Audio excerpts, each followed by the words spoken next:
Last week, we got Jasson Dominguez and Ronnie Mauricio. This week, we get Jordan Lawlar. Welcome into Fantasy Baseball today on Thursday, September 7th. I am Frank Stampfl, joined by Chris the Welsh. Today on the show, a crazy day of news and injuries. Sandy Alcantara went to the IL. We lost some outfielders as well. Tyler Glasnow was amazing, has been amazing. I think I have a fun conversation for his 2024 value as well, and much more. Before we get started, help us out by liking this video and subscribing on YouTube if you haven't already. And if you're listening on the audio side, download, follow, and leave a 5-star rating on Apple or Spotify. Welsh, it's time to celebrate the promotion of Jordan Lawlar. Let's talk about it. The 6th overall pick in the 2021 draft, a 21-year-old shortstop this season in the minors, hitting .278 with 20 home runs, 36 steals, and .874 OPS.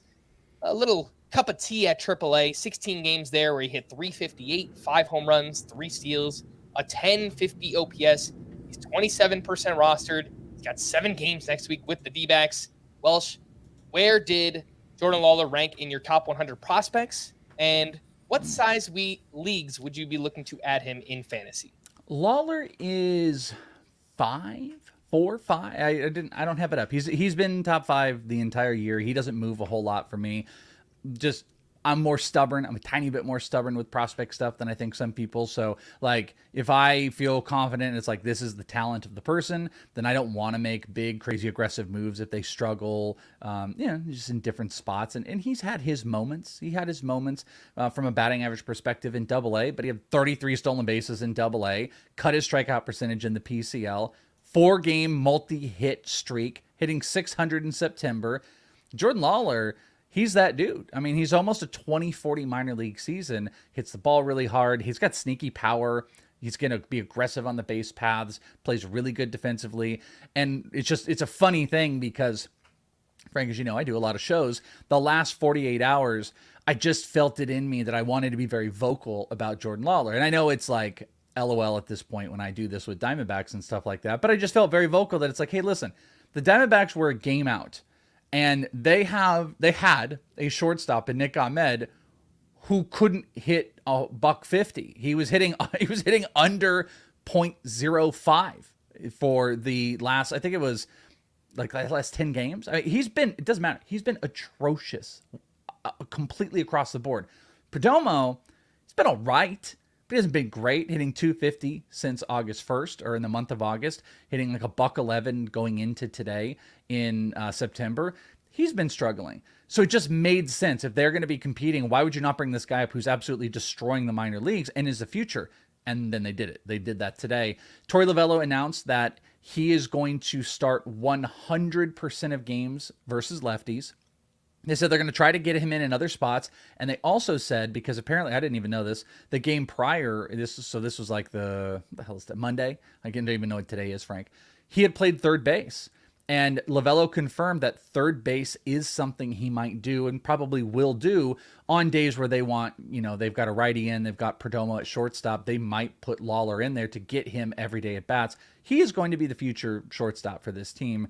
Maybe they play around with third base because Perdomo is really solid, but it's Jordan Lawlar time. And this is a 12-team mixed. I immediately want to go to outfield thinking of Jasson Dominguez. Outfield doesn't matter here, but I think Lawlar's in play to be a middle infield play right now. It's going to be tough on what you're going to cut. I was thinking about Davis Schneider. Schneider's been like unreal, and I wouldn't want to cut him. But if I'm chasing stolen bases, like it's in the vein of like tiers below that. Like he's just been so good. There probably is replaceable stuff easily on your bench. You can make room here. Just do it because the Diamondbacks can be very hyper aggressive. He can steal bases. The power's in there. And similar to my exact same thing I said with Jasson Dominguez, in these short stints, I don't know how much adjustment's going to be had on these guys. And I'll talk about Jasson here in a minute on how he's being pitched, which is kind of interesting early on. I just don't think there's going to be a whole lot of adjustments, and Lawlar's on a heater right now. So I think this is a great fantasy buy, especially if you're chasing your stolen bases with a little bit of power. I'm going to pick him up, even if he's going to be hitting 7 for the Diamondbacks. It's going to be most days. 12-team roto leagues or deeper. I think I agree with that. I think you could make the argument for 12-team head-to-head category leagues, daily lineup leagues too, where you can just kind of throw him in the lineup whenever he's playing. And again, especially if you're chasing speed, I think Jordan Lawlar is a player that you're going to want on your teams. Ronnie Mauricio is an interesting name. Freaking knew that's what you were going to do. I got to do it. He had another strong game here on Wednesday, 2 for 4 with his third steal in 5 games. He hit a single 111.5 exit velocity, and through 5 games, he's got 8 hits, 3 steals. He's 44% rostered. Mauricio has 7 home games next week. I don't think there's really any question about his playing time. I think he's just going to be out there playing. Who would you rather have, Mauricio or Lawlar? Yeah, it's a great question. I mean, he's in like 400, and there's huge EVs every day when he gets going.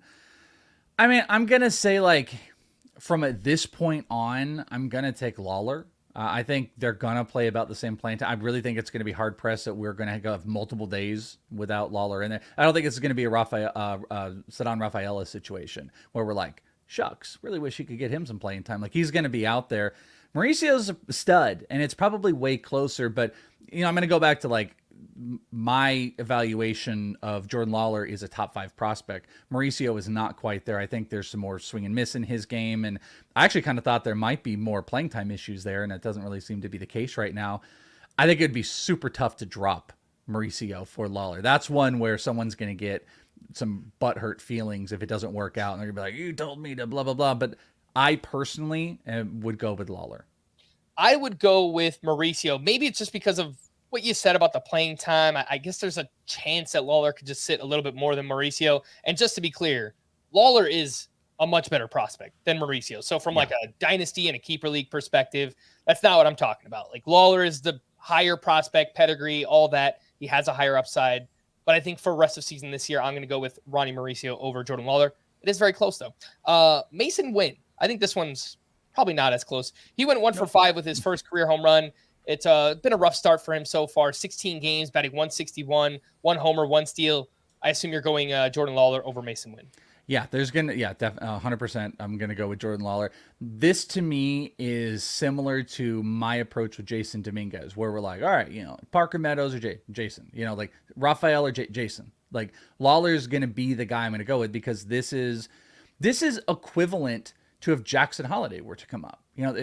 This is the same thing. This is a Jackson Churio. Like, if you want to look at the top 5-6 prospects, this is this guy in a team that is competing, that's aggressive on the base paths, and will move the ball. I mean, like, this is a pretty good spot. Now, they're not going to do what the Yankees have done with Jason and hit him 3, but Lawlar's got a decent opportunity to move into some significant spots. But more so, like, I think the whole, like, he's going to start 100% versus lefties, I think it's going to play out where he's going to be out there the most of the time with that third base playing. I think they're going to have a harder time getting him out of the lineup, especially with, 3 or so weeks of whatever maturation is going to happen here. So I don't mean to dismiss anything you're going to ask me, but like pretty much any of the rookies you're going to ask me of the recent call-ups, it's going to be Lawlar over them. Okay, I'm going to take Lawlar over Mason Wynn as well. But again, just for redraft, I'll take Mauricio over Jordan Lawlar. Again, one of the top prospects in the game getting called up here by the Diamondbacks. Let's get into the rest of Wednesday's action. Can you believe it? Wow! Can you believe it? Jasson Dominguez, what he has done so far. 3 for 4 with his third home run in just 5 games with the Yankees. And yes, I know what most people are going to say, but it was a Yankee Stadium homer. It barely got over the wall. That's true. He still hit it 110 miles per hour off the bat. So whether or not it was a home run, even if it was a double, I think I would have been pretty impressed by that exit velocity there. The first 5 games for Dominguez, 7 hits, 3 homers, 5 RBI. This was a cool stat I saw on Twitter. First MLB player in the modern era with a hit, a run scored, and a win in each of his first 5 career games. So that's pretty awesome there for Dominguez. 69% rostered. Welsh, we've talked a lot about him. Scott and I have talked a lot about him. I don't know how much more we need to go in depth, but you said you had some interesting information on the way pitchers are pitching Dominguez so far. Well, yeah, I just wanted to bring this up and also like his approach, because one of the things I brought up was just like, hey, listen, I think he'll probably get pumped a lot of fastballs. You also got to think of like egos in baseball. This is like, this ridiculously big top prospect as a Yankee. You're going to have pitchers. All right, let's see if this kid can beat me type of stuff. Obviously the game isn't, like held down to just that. But, I figured we're going to see a lot more fastballs. And the thing I liked about that was in the short period of time. I just didn't think there was going to be enough adjustments. So if Jasson continued to do what he's been doing, he was going to succeed. And guess what? That's exactly true. But the pitch mix thing is kind of interesting because he is seeing predominantly breaking pitches, but it is a almost even split of like 33. It's like 30, 33, 35% between all different pitch mixes. So it's a very, very small sample size. So like 4 more games, this thing can completely sway in another direction. But just early on, it hasn't been primary fastballs. It's actually been breaking pitches, and he's hitting 500 against them. Now, it's like 4 at bats, and as they're trying to register all these things. But he's got an expected batting average over 340, both against fastballs and breaking balls in these first 5 games. He has struggled a little bit with off speed, and we'll see, where that ends up going. But he's hit homers both, and this, I can see this now. This actually, as Baseball Savant is, this isn't accounting for today's game because it's not registering the new homer, though some of the stats on the top side are. The pitch distribution, I think, is interesting because he's heeding the call. He's showing the patience. He is cranking off-speed breaking pitches. Like, he just looks really impressive. His plate discipline is also one of those reasons why this team was comfortable putting him 3. You don't see that. Though, we are seeing prospects be thrown into wild situations very early on in their career. Nolan Chanel is leading off for the Angels every single day, and he has an over 430 OBP. Jasson Dominguez is hitting 3 for the New York Yankees, and he doesn't know what it's like to not have a hit as a major leaguer yet. That's crazy. He's got a multi-hit game, the homers, the hard hit is there. Like you said, we have talked about it. You guys have talked about it. But through those first 5 games, you're seeing an over 55% hard hit percentage. The barrel percentage is still up there at 14. You'd love to see all those things. The XBA's there, and he's not striking out. He looks elite, man. And I don't know what it's going to look like in the offseason when we're talking about redraft. It's either going to be one of 2 things, I think. It'll be extremes. We are going to be way undervaluing him, or we are going to be way overvaluing him. There will be no middle in my mind with Jasson Dominguez, and I'm going to probably be hyper aggressive next year because I think these are some really, really great things we're seeing across the board with the strikeouts not happening, the way he's hitting the ball, the decisions he's making. This is maturity, and it happened rapidly. So I just wanted to point that out in the pitch distribution because it was something I had been talking about, like, he's going to see so many fastballs. He ain't. 33% fastball so far, at least through the 4 games. We'll have to see what this is added when Baseball Savant updates on the 5th game. Quick note for next year on Dominguez. I agree with you completely. Depends how he finishes out the rest of this season, but if he continues to hit well, if he starts running too, think about what happened with Jordan Walker and Anthony Volpe after all that steam, right? Top 120 picks, top 100 picks, but without all the steam. He'll just be there, right? It'll be Dominguez being drafted inside the top 120 picks next year. Whether or not we agree with it, I could see something like that happening depending on how he finishes out the rest of this. I think you copped a little bit because I was going to say, like, Frank, top 100 pick. I think Dominguez is pushing himself in a spot where we are going to consider him a top 100. Think of Carroll. Think of every year we do this game. Who were the guys last year? It was Carroll and Gunnar. Who were the guys the year before that? Bobby Witt and Julio. We needed Julio to push up. All these guys became top 100 picks. Most of the graduations we've had. So who are the big prospects we're going to be focused on that have not exhausted their eligibility next year? Jasson Dominguez, Jordan Lawlar. Maybe Chanel we can look at. I don't think Rafael, I don't think Mauricio fit that mold. We're talking like the elite superstar guys. Maybe if Holiday gets brought up. And unless we are dealt serious questions about them starting and breaking camp with the team, I don't think we are going to push off of, and also unless they like massively struggle, I don't think we're going to come off of them being top 100 guys. If he continues at this relative pace, hitting 3 for the Yankees, there's no way he's not going to be the center fielder day 1 next year. And based off his skill set, I don't see how any of us, outside of like the people that are just like no prospects and blah, blah, blah sample size, like the little kid in us of fantasy, we're going to be like, anything could happen. He could be a 30-30 guy. We won't be able to help ourselves. And especially when you're looking at guys like, remember when we were looking earlier this year, like Jose Abreu in the 90s, we're like, it's going to be so cool. Would you rather take the boring old dudes, or are we going to take the upside plays in the 80s and 90s? I think you're going to have some vets get pushed down more this year in place of how aggressive teams are with rookies and the opportunity for look at these insane years we're having out of some of these prospects. So I'm oversimplifying it. It's not for everybody, and it's not going to be like this mass thing, but it does. I think it's going to be bigger than in previous years before, and I think Jasson will be one of those players kind of at the center of all of it. My early lean, and this is not just a pessimistic Yankee fan thing, but if he is going that high, I'm probably not going to have a lot of Jasson Dominguez next year. It's just, I feel like I don't know. I guess I was humbled this year a little bit with how aggressive I was with prospects, with Jordan Walker and Volpe, wound up with those guys in a few teams. And, it was disappointing. And just some other names.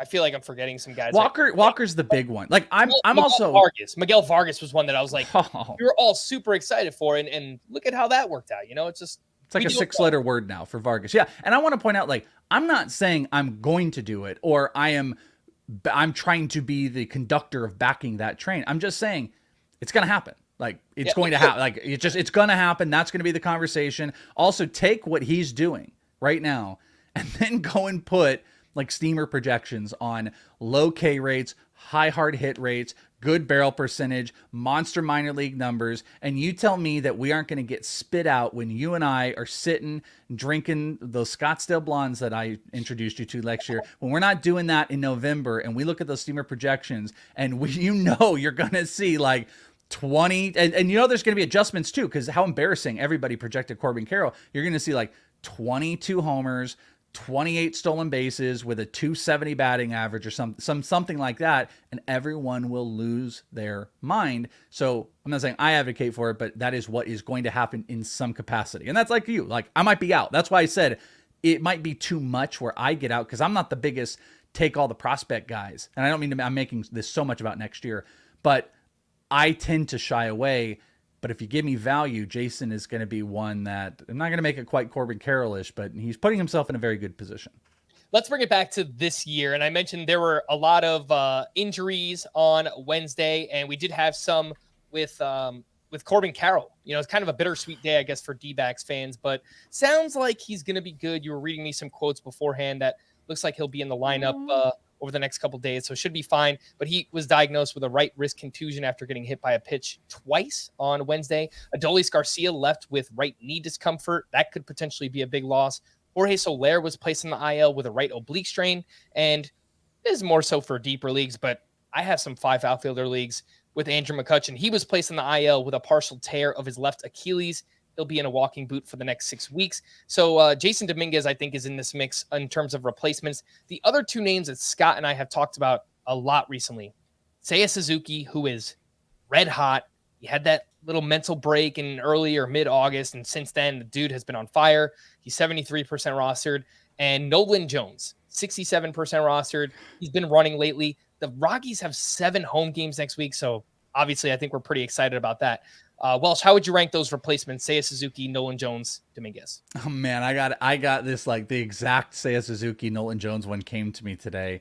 And I did side Nolan Jones because of the home games and how hot he's been, and he is running. I love Seiya Suzuki. I feel bad though, and someone's probably gonna hate. He's last. It's this to me. I gotta stick with Jasson right now in that Yankees lineup, hitting 3. I'm gonna stick with him, and Nolan Jones is right behind him. We have to focus on the now. And had this really great thing he said today on the show I did with him, and now I'm completely forgetting what it was, but it's along the lines of like a player is only as good as their current production right now, and the hyper focus on what they can be. It just, we all know this. Like, what does it matter at this point? There's maybe days left in our fantasy season. Jasson Dominguez, I think, is one of the hottest bats. He's number 1. Nolan Jones right there. Suzuki is 3. That's my for now investment, especially if I'm trying to replace all of these injuries. And I just wanted to note, it wasn't like just me. Torey Lovello said that the x-rays were negative on Corbin Carroll and that he is putting him in the lineup on Thursday. So not just like me speculating. Lovello said he's playing on Thursday. So that's a great sign. In deeper leagues, if you need some outfield replacements, Michael Brantley hit his second home run of the season here on Wednesday, and he's I think he sat the previous 2 games before this, but it's a really great lineup, obviously. So I think whenever he's in there, he's going to be pretty good. And the other name is Nelson Velasquez, 1 for 4 with his 12th home run, 23 games with the Royals now. He's batting .253 with 9 home runs, 16 runs scored, 17 RBI. The strikeout rate, very manageable at 26%. He's hitting the ball hard. He's putting it in the air. I know it's a bad ballpark, but the dude is playing right now. And I think there's power in deeper 5 outfielder leagues. So again, if you lost like a Jorge Soler in that format, I think Nelson Velasquez at 5% rostered is a totally fine replacement. Let's take our first break. When we return, we're going to talk about Tyler Glasnow. The Astros just swept the Rangers. They had a massive series. We'll talk about all of that right after this.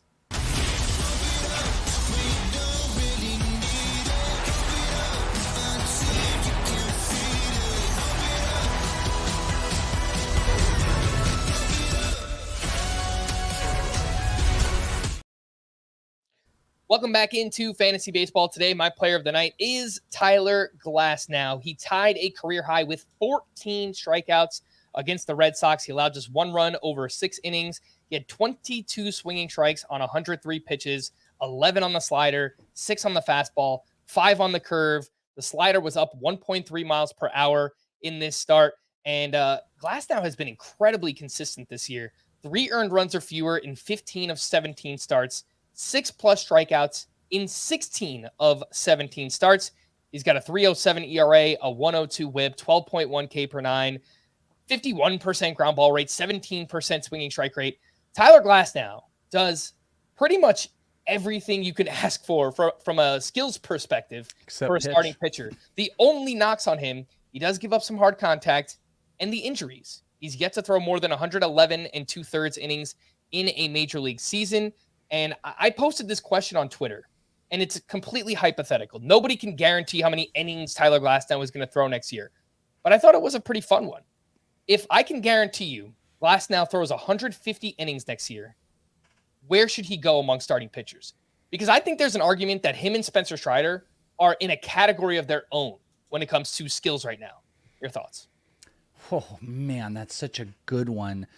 One of the things I guess that I'm probably going to have to reckon with is, like, obviously we have to be like prepared, and we have to understand these guys that have, if they show us that they can't get to this level of playing, certain amount of innings, like, we do have to believe it to some degree.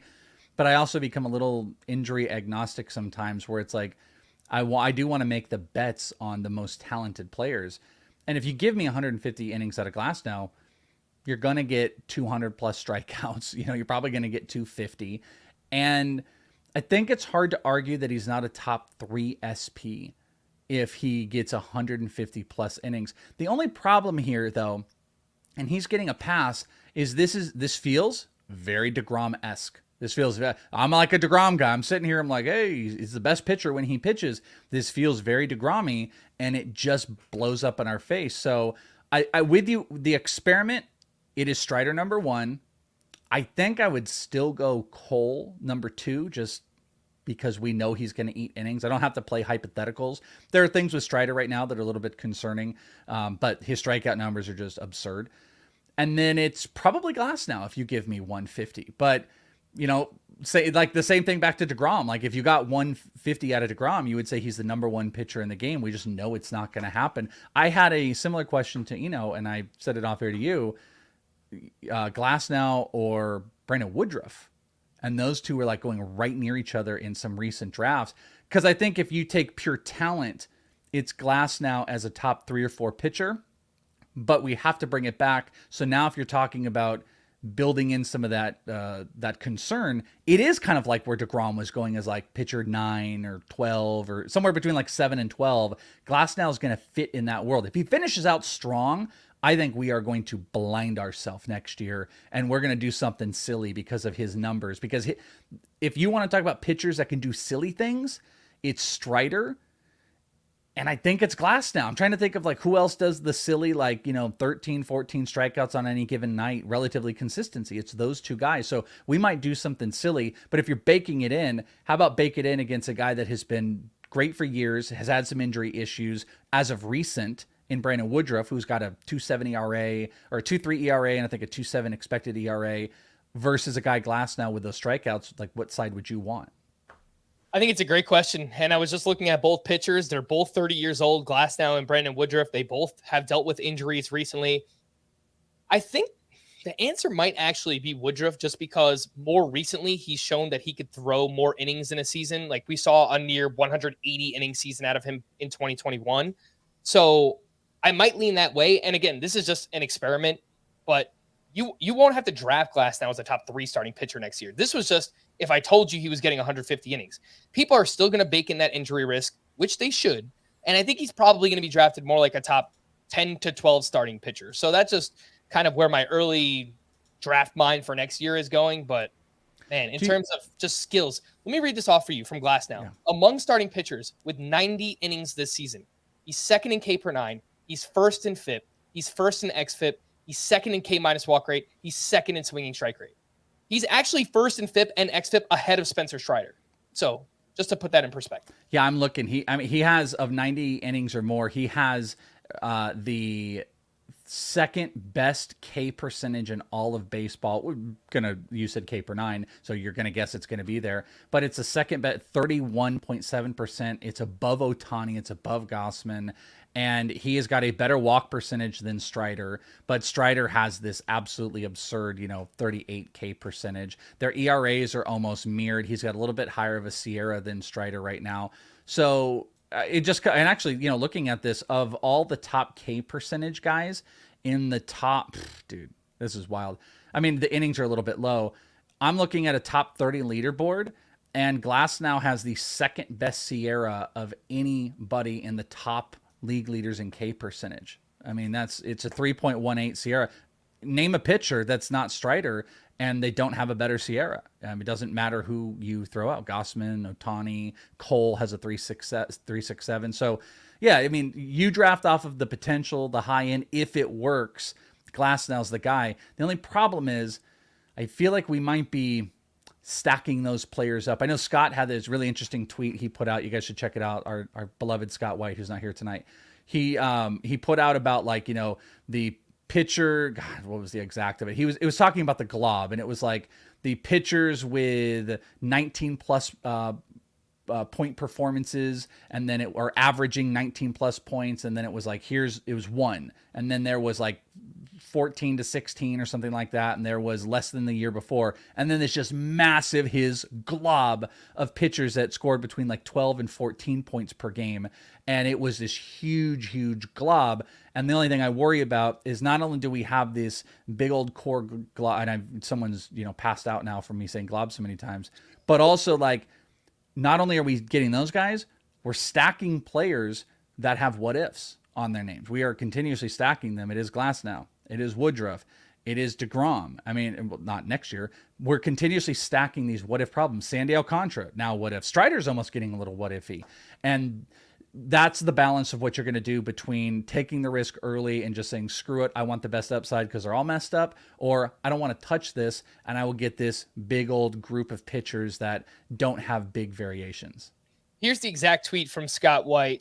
Fantasy points per game breakdown among starting pitchers. Last year, there were 5 starting pitchers who averaged 19 or more fantasy points per game. This year, there's only 1, and his name is Spencer Strider. Last year, pitchers who averaged between 17 and 18 fantasy points per game, there were 17. This year, 4. 4 that are doing it. Last year, those who averaged 12 to 16 fantasy points per game, there were 48 of them. This year, 66. So there's just not as much elite, reliable pitching this year as there was last year. And instead, there is just this bigger middle class of starting pitcher, which has been the point Scott has been trying to make for a while now. So what does that make you do? Does that make you say, screw it, I'm going to play the upside of a guy like Glasnow, or hands off, ain't touching it? That's great that they're 5 guys that are elite, but it's the odds are so against me in taking a pitcher in the top 4 or 5 rounds that they can produce those elite numbers. It's not worth it. Because I think it's becoming like one of those two things. Like, you're going to reach, you're going to just take the guy, you're going to have to draft a guy like Glasnow higher because you want the potential, or you say, I can't touch it. And that's, I'm curious where you are on that. You want my completely honest answer here, Welsh? Of course. I don't know. I haven't figured it out yet. So I need to kind of just sit down after the season ends and kind of reevaluate and kind of think what the best way to attack starting pitching is.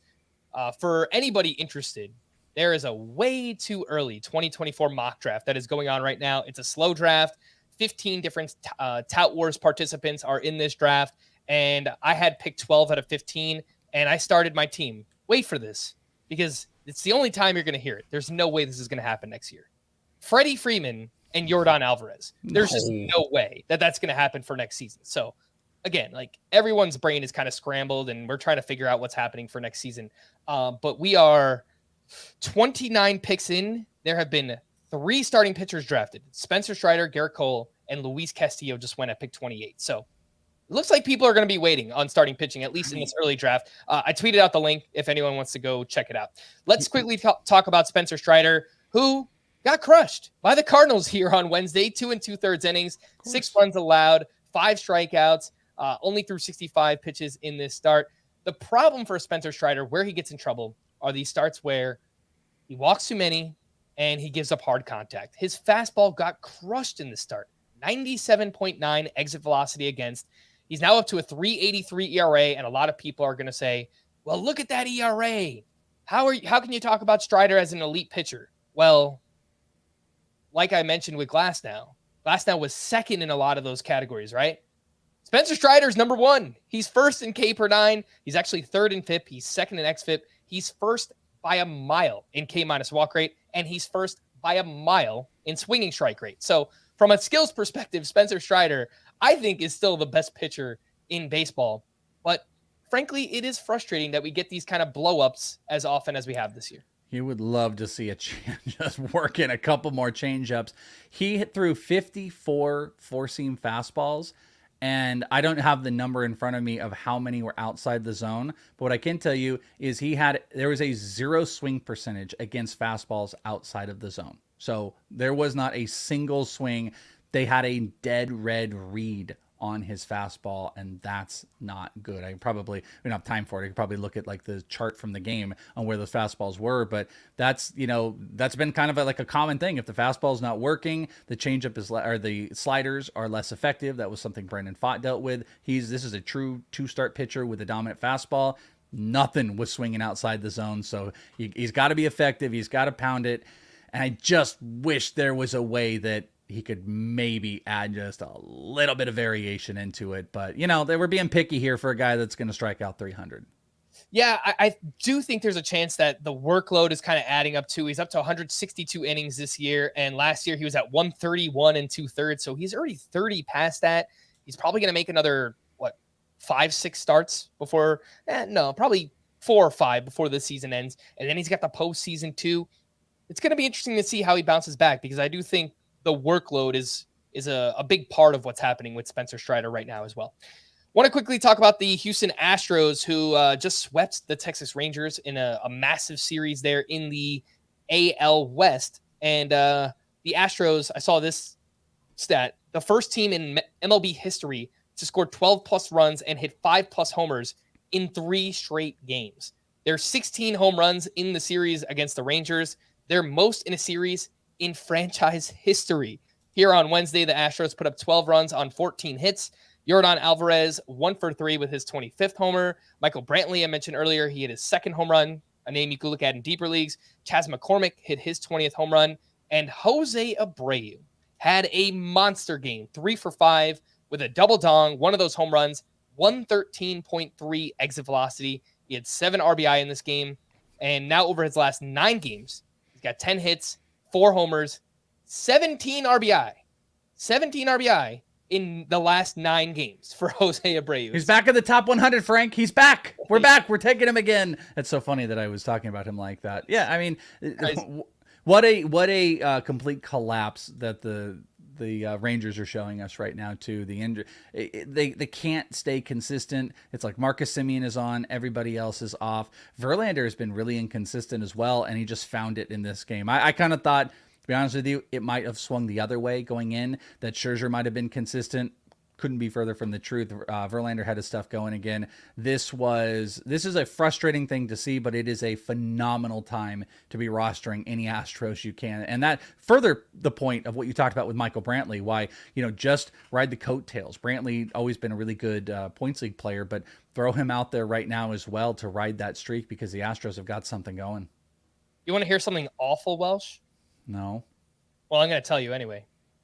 In Tout Wars, we're in the first round of the playoffs right now. I'm trying to go for the three-peat. I had Jose Abreu on my bench. No, you didn't. Who is it? Who is in place? And I feel so awful about this. I can't even tell you. Give me the initial of the first name. I didn't check the lineups before everything kind of started on Monday or Tuesday, whenever the Red Sox played. I have Alex Verdugo in my lineup right now. He's dealing with a hamstring injury. He's not going to play until Friday. Jose Abreu put up 19 fantasy points today, and I'm down by 30 points. So it's just, oh my gosh. It's three Pete's in peril. Feeling. Such a terrible feeling. We'll see if I can come back and make a comeback and try and go for that. And these two, I just want to point out this like what you're doing right here. This is what the fantasy play. I personally, I'm a big playoff guy. I've always been ahead to love playoffs because you will have players cemented in your brain forever for what they do, they don't do, or what could have been. I have Hunter Pence in my brain forever for years and years ago. He had a 2-homer night on Sunday Night Baseball, which got me. I tied the guy I played, which got me the win because I had the season-long record against him. Just cemented.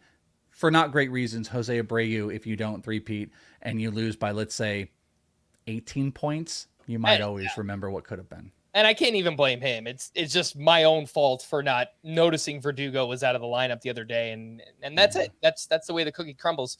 To bring it back again to this year, the now, Jose Abreu is 71% rostered. He's got 6 games next week. He's facing the A's and the Royals pitching staffs. Yeah. One of them is against Cole Reagans, who's like Cy Young Reagans right now. But those are pretty good pitching matchups. Would you rather have Abreu, Josh Bell, or Nolan Jones for next week? Ooh, I would go. I'm gonna have to go Nolan Jones for. I want to play the complete package here and all those games in Colorado. I can't not do that. So I'll go Nolan Jones, Jose Abreu, and then Josh Bell. And it sounds like you probably agree with me. I was going to quickly pull up Josh Bell's schedule for next week just to see what that's looking like. And he's got 7 games next week. The Braves and the Brewers, kind of tough matchups there. That one's close. Yeah, I think I'll go with your order, but I could be talking to Josh Bell too. He's been really good. Over Abreu? Yeah. I mean, that's against the A's and the Royals? Yeah, it's close. But Abreu's kind of been sitting out here or there too. Yeah, that's true. I don't know. Let's talk about some of those other injuries and replacements. Sandy Alcantara placed on the IL with a right forearm flexor strain, retroactive to September 4th. And apparently he felt something on the last pitch he threw in his previous start. And it's been a down year. Immediately my mind starts thinking, well, how long has Sandy Alcantara pitched through this? That's not necessarily the case. It could be a lot more simpler than what we're making it out to be. Sandy Alcantara threw so many innings last year. There's a chance that this was just always bound to be a down season, right? I mean, coming off of throwing 230 plus innings last year, it's just, we don't see that in baseball anymore. So I don't know, maybe I'm just kind of simplifying things, but it's unfortunate that we're losing Sandy Alcantara at this point in the season. I know he's, again, he's been mostly a letdown. If you want to replace him, how can we look to do so? The early look at 2-star pitchers for next week. Jordan Wicks just turned in the first quality start of his career. He went 6 2/3 innings, 9 hits, 2 runs, only 1 strikeout against the Giants here on Wednesday. And Hyunjin Ryu, another solid start, 5 innings, 2 runs, 5 strikeouts for him. He's yet to throw more than 5 innings or 86 pitches in any start so far, but does have a 2.65 ERA and a 1.06 WHIP. Welsh, who do you prefer between Jordan Wicks and Hyunjin Ryu? I believe Wicks has Arizona and isn't it 2 away games? In Coors Field and at Arizona next week. Yeah, I wanted to say Wicks, though the problem was his short sample size of this, but velo was down from the first start. We weren't getting strikeouts. I think that changeup is awesome. And by the way, coming back to Sandy, like we could say the innings were a big issue, but also the biggest issue with Sandy was the depleted changeup. You know, it was $143 hit against his changeup last year. That sucker was over like 280, I think, this year. So, I mean, the changeup was just less effective. That's how he eats. That's how Jordan Wicks eats. He eats off of that changeup with not big velos. So I got to go Ryu, even though he's not going deep into games, just because, like, I can't take, I loosely say, a soft tosser going on the road to Colorado into Arizona, even though that Cubs Arizona game is going to be hyper competitive because that's the game that is probably going to be a big determination of the wild card. I guess I would go with Ryu. I very much worry about Wicks in those situations. Okay, I'm looking at the other names that could be available. Some of the players we've talked about a lot recently: Jose Quintana, Javier Assad, Kyle Hendricks, Kyle Harrison. Kyle Harrison looks like he has one start against the Guardians next week. That's a pretty good matchup for him. Javier Assad is actually a one-star pitcher in Coors Field, so I think we're kind of off that for next week. What about Quintana? Quintana, I think he's going to wind up being a two-star pitcher, but I was just looking that up real quick. He's 45% rostered, so he's widely available, and he's pitched awesome. Because I feel like that's my guy here. They have 7 games next week, all at home. He's facing the Dbacks and the Cincinnati Reds. That's the one I'm going down with the ship with Quintana versus if I had to just decide, and I've got Wicks and I got Ryu and I got Quintana and I got these others. Quintana's my 2-starter if I need to go down that road. Yeah, I think that's the right way to go. And again, if you lost Sandy Alcantara, you're probably considering a few of these different options here, but Jose Quintana is up at the top of the list. One thing to throw out, I don't know if you have it on here, but Edward Cabrera made his return today. He did not start, but he came in as like the third pitcher, went 4, walked 2, struck out 8 in this one.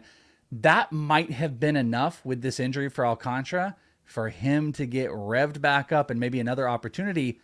Maybe Edward Cabrera is the guy that you go with. I mean, you want to talk about diciness. We'd have to probably look at the where he would line up here, but if he is fixed, he cut his walk percentage down at AAA. It was like 6 in the majors, down to around 3.5 per 9. He was in the in AAA. K percentage went down a little bit, but he had a 2.22 ERA, so he was really good, and he carried that back over. That makes me think that might be a guy that he's not lined as a starter right now, but might be able to be thrown back into it. He might be a sneaky one. All right. Again, that is Edward Cabrera. 4 innings, 8 strikeouts here in his return, pitched out of the bullpen. For me, I think we just need to learn more, right? Is he going to start? When is he going to pitch? I think it's kind of undecided. It's up in the air right now. So he's a name to watch, but let's pay attention to the information there on Edward Cabrera. Let's quickly hit the news and notes. Shohei Ohtani has missed 3 straight with inflammation in his right oblique. Major League Baseball placed Julio Urias on administrative leave. Following his arrest on Sunday, Ryan Pepiot will be recalled to start Thursday against the Marlins. And I think that's a name you could look at too. You know, last week we were hyping up Ryan Pepiot, and I have a pretty good feeling he's going to be in the Dodgers rotation moving forward. Luis Robert rejoined the White Sox lineup after missing 4 games with a quad cramp. Lane Thomas has missed 2 straight with back discomfort. Alex Verdugo has missed 3 straight. Tell me about it. With left hamstring tightness, but is hoping to return on Friday. Jonathan India could begin a rehab assignment at AAA on Friday if he continues to on a positive path. Apparently, his left foot is pain-free. Kyle Wright expects to make at least one more minor league rehab start before rejoining the Braves. Matt Manning left his start after getting hit in the right foot by a comebacker. Turns out he broke his foot on that play. I think Stanton hit the ball 119 miles per hour off the bat. Next thing you know, it breaks your foot. It's like poor Matt Manning. It sounds like an awful situation to be a part of. He's going to miss the rest of the season. James Paxton will receive extended rest before rejoining the Red Sox rotation Tuesday against the Yankees. Michael Soroka was placed on the IL with right forearm inflammation. Darius Vines was recalled, actually pitched out of the bullpen here on Wednesday, but not sure how much value he's going to have with Kyle Wright soon to return. Last but not least, poor Randall Grichuk, placed back on waivers by the Angels on Wednesday. Let's take our final break. When we return, I've got some other waiver wire hitters. We had some catcher injuries. We'll talk about that right after this. Here we go. This is all we all been waiting for. Time for some football, baby. Well ahead. for the touchdown. Oh my gosh, here he goes. We can't wait for Sunday afternoons.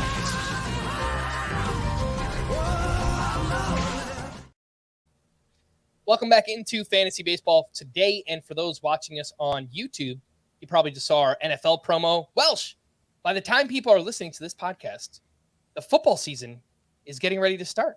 Dun, dun, dun, dun, dun, dun, dun, dun. Yes, it is. Yes, it is. My Niners. Are you hyped up? Oh, my Niners, huh? I'm a 49er fan, the Bay Area, absolutely. Diehard. All the Seahawks and Cardinal fans are hating. Yeah, it is a tough time for baseball fans because there are definitely some that are like, don't you talk about that football. But it's a great time for sports. It's going to be an awesome week, and that is right. People are going to be preparing for Thursday night football, little Chiefs and Lions action. Yeah, the Hard Knocks and the Jets on Hard Knocks. I'm a Jets fan, which normally Jets and Yankees, it's not really how fandom works here in New York, but Hard Knocks wrapped up, and remember the prediction there from I think they had like a magician on the show or whatever it was, the 49ers and the Jets in the Super Bowl. That would be, let's go. And if it happens, where's the Super Bowl this year? I don't even know. I think it's in Vegas. Can you? Oh, I can drive there if we can get CVS to cover some tickets. Frankie and Welsh can celebrate big time. I'll drive out to Vegas, baby. Let's go. Yeah, let's do it. All right, let's talk about the catcher injuries. Gary Sanchez has a fractured wrist. He's out for the rest of the season. Patrick Bailey was placed on the 7-day concussion IL.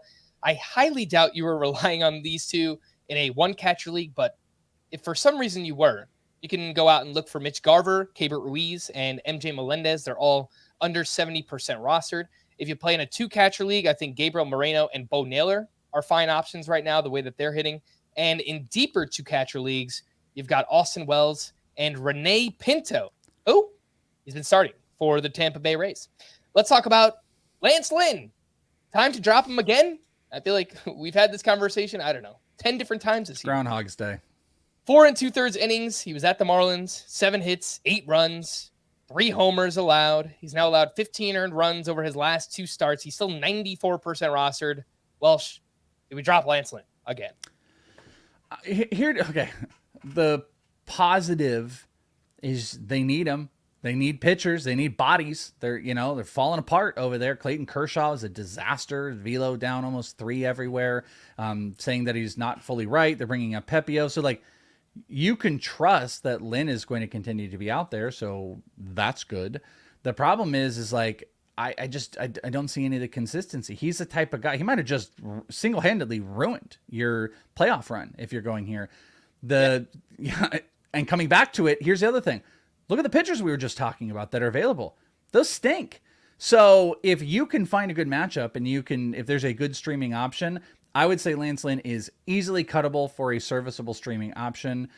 So I guess the easy way to say this is there's nothing that is holding us in. He has been wildly inconsistent here. 12 swinging whiffs. It was all on the 4-seam. Everything is getting hit hard too, by the way. 113 max on his 4-seam in this game, 108 on the cutter and 103 on the fastball. So guess what? He throws anything that is touching 90 or 85 and above, and it's getting smacked. So I'm not interested in Lynn at this point. He's gonna ruin your fantasy season.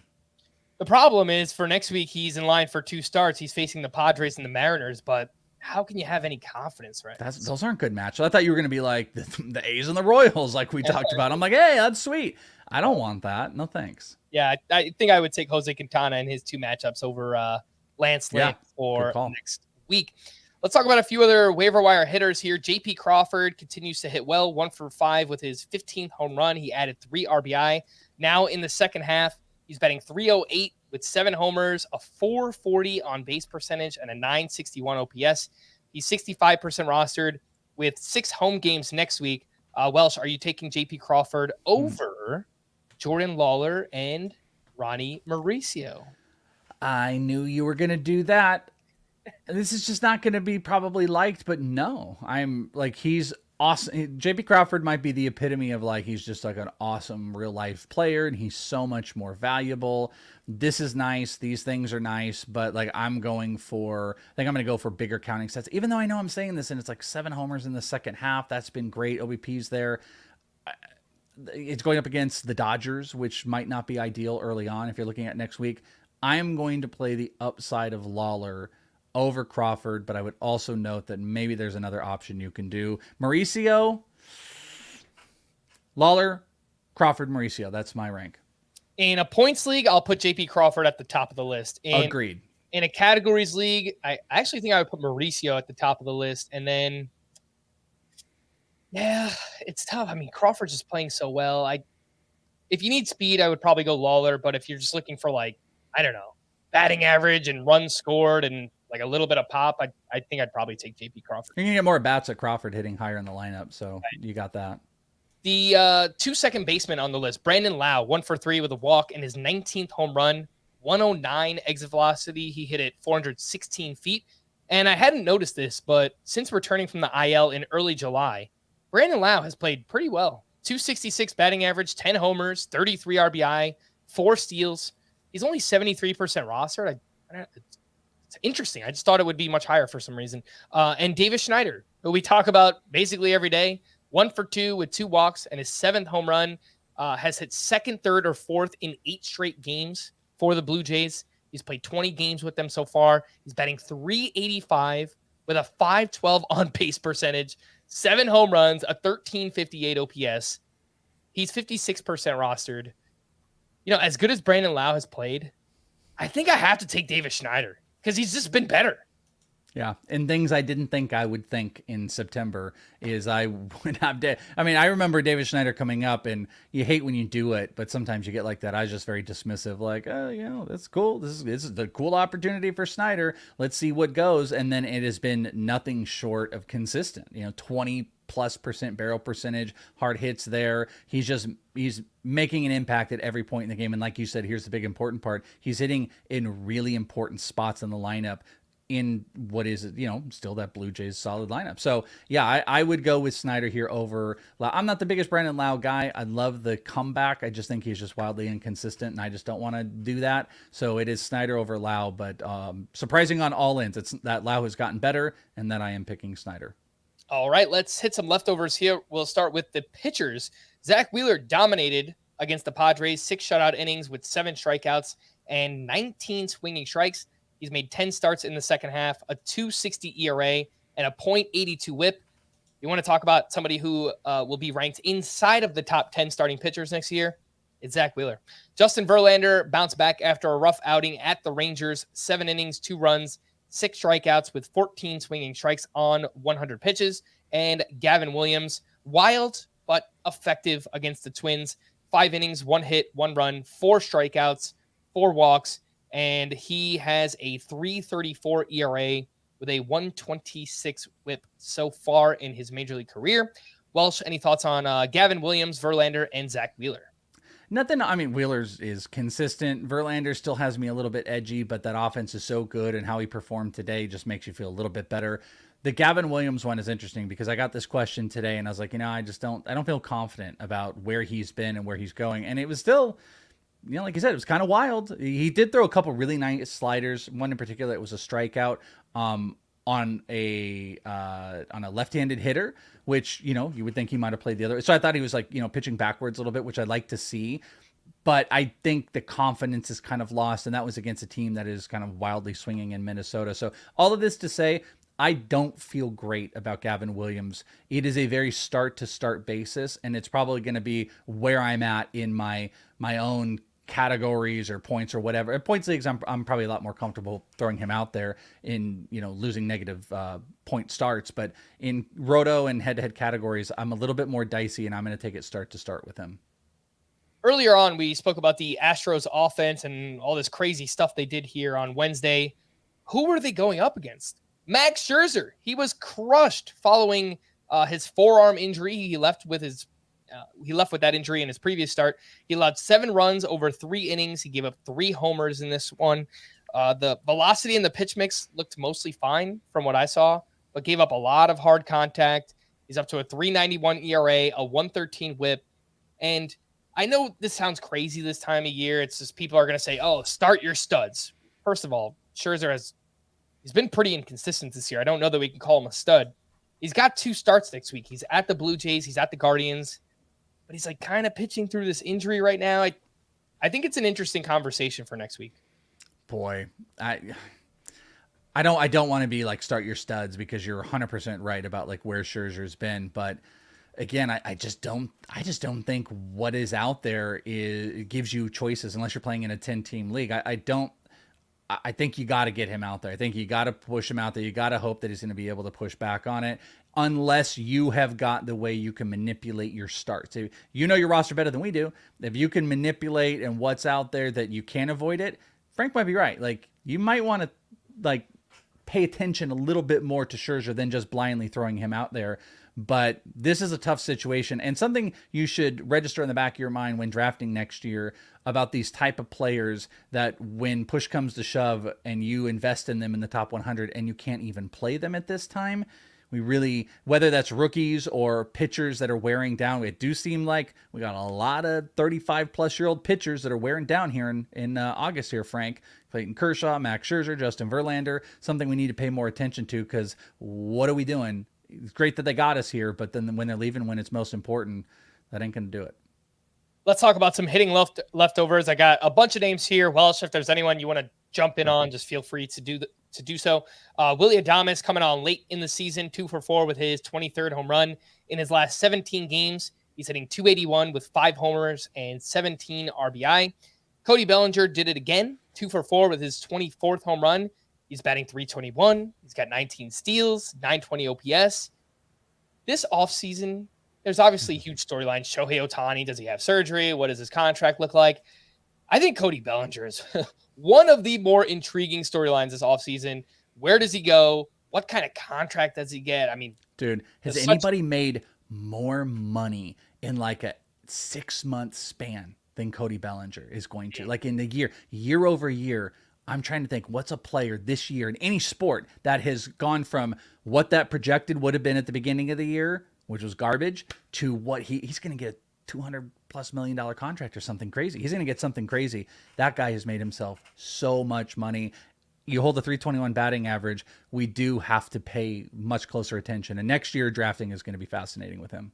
Yeah, I'm really interested to see. I'm purposely not going to take Cody Bellinger in this mock draft just to see where he goes. Like, who else is going to take him and how early is it going to be? Because I have no idea what to do. What will be your line though? Like if you're in the 50s, are you going to be like, all right.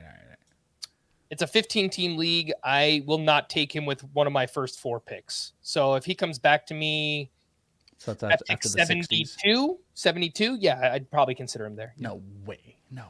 He's not going to make it that far, but you got Freddie Freeman at 12, so that's dumb enough. So who knows? Who knows? You never know.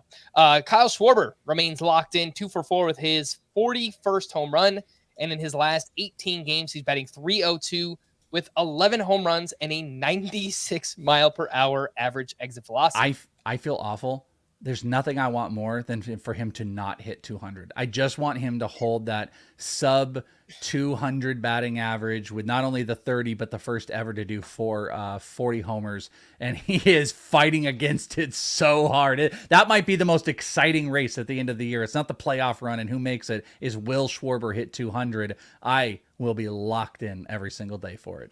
I also wouldn't mind if he just slowed down a little bit because A, I don't have any Kyle Schwarber, and B, I have that preseason bet for Matt Olson to lead baseball in home runs, which he currently does, but it's getting close, man. Ooh, that one's gonna is that like a big cash money? It's like $20 to pay out 600 or something. So hey, first pitch money. All right, beer's first round's on Frank. Let's go. Jazz Chisholm, 2 for 4 with his 16th home run. He's heating up over his last 8 games, hitting .371 with 4 homers and 2 steals. CJ Abrams, 1 for 3 with a walk and 2 steals. He's now up to 40 on the season. In 52 games since moving up to the leadoff spot for the Nationals, Abrams is hitting .261, 8 homers, 29 steals over the past 52 games.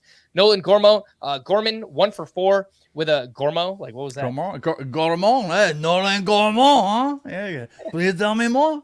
1 for 4 with a sock and a shoe, his 27th home run, his 7th steal. That's 2 massive games in a row for him. Yeah. Wilson Contreras, 2 for 4 with his 17th home run. Since July 1st on, he's hitting .324 with 9 homers. Okay, it's pretty awesome for Contreras. Matt Olson, I mentioned, 3 for 4 with his league-leading 46th home run of the year. Andrew Vaughn, 3 for 4 with his 19th home run. That's back-to-back games with 3 hits and a home run in each. Nice to see that from Andrew Vaughn. And Marcus Semien had a massive game, 4 for 4 with 2 socks and a shoe. He's up to 22 home runs, 104 runs, 85 RBI, 14 steals. The dude is just as consistent as they come. Call to the bullpen. A few updates here for the Pirates. David Bednar struck out 2 for his 33rd save. It's been a truly great under-the-radar David Bednar. He's got a 1.98 ERA. Good for you. For the Guardians, Emmanuel Clase struck out 1 for his league-leading 38th save of the year. For the Oakland A's, Trevor May gave up a hit but picked up his 18th save. I feel like I've said that a lot here in the second half. I know the A's are gross, but Trevor May is only 26% rostered, so if you need saves, he's out there. For Tampa Bay, Pete Fairbanks struck out 2 for his 20th save. For the Yankees, Clay Holmes struck out 1 for his 18th. And for the White Sox, Gregory Santos entered in the 8th inning with 1 out and a 1-run lead. He got those final 2 outs. And then Brian Shaw came in for the 9th. He walked 1, but picked up his 2nd save here with the White Sox. Whoa. Yeah. 2 pitchers returned in relief. We mentioned one of them, Edward Cabrera. He's 37% rostered. Mason Miller also made his return. He threw 2 perfect innings with 3 strikeouts. And the velocity looked good. His fastball was actually up to 99.6 miles per hour. I just don't know what the utility is for him. I guess if you play in a deeper categories league and you're looking for some ratios and strikeouts, that's where Mason Miller can help you. But I wouldn't expect either A, any starts, or B, if he does start, he's not going to go very deep into it. Yeah, and they've already said like he's not going past 50 innings, and they want to use him more in this role. So the only sneaky thing, if it were any other team but the A's, maybe you could trick yourself into like he comes in the 3rd, pitches 3 innings, and he gets a win. Probably not going to happen. Your better case scenario would be, again, if they were in a position to win, he comes in, pitches 3 innings at the back end of the game and gets a save. But I think he's just a ratio play. He's nothing more than that right now. All right, to stream or not to stream, we'll start with Thursday. And we do have Ryan Pepio at the Marlins. I think that's pretty good.